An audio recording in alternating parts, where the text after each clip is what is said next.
Malgré la pluie, les gendarmes étaient de sortie. Ce lundi, en fin d'après-midi, une opération de contrôle routier coordonnée en direction des poids lourds s'est déroulée au niveau de l'aire de repos de Maine-de-Boix en bordure de la RN10.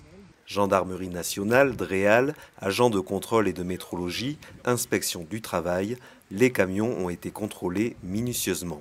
Pourquoi les poids lourds? Parce que ils représentent un flux important, notamment sur les RN du département, qui traversent le département en nord-sud et en est-ouest. Aujourd'hui, on est plutôt sur un axe sud-nord. Et donc, il faut montrer qu'on est là aussi pour contrôler ces poids lourds. On est là pour vérifier la réglementation sociale européenne, essentiellement, vérifier les chargements, vérifier que les conducteurs ne présentent ni alcool ni stupéfiants. Voilà.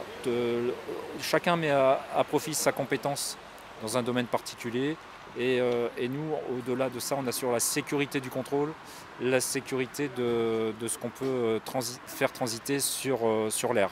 Jérôme Arnois, le nouveau préfet de Charente, était présent pour l'occasion et il n'a pas attendu très longtemps pour assister aux premières infractions. À l'instant, on a un poids lourd qui a été donc intercepté par les motards parce il était en train de dépasser. Et puis lorsque l'on mesure, puisqu'on a aussi la DREAL qui est là pour prendre les données des camions dans leurs appareils, on s'aperçoit qu'il y a une trentaine de kilomètres, il roulait à 106 km/h.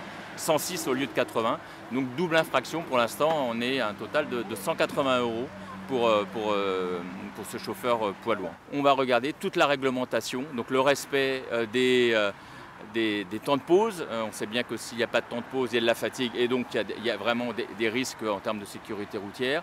C'est la législation du travail. Est-ce que les intéressés sont employés légalement puisqu'ils travaillent sur le territoire? Les pesées, vous en voyez une derrière nous, ce qu'on a respect. On lutte aussi contre le cabotage.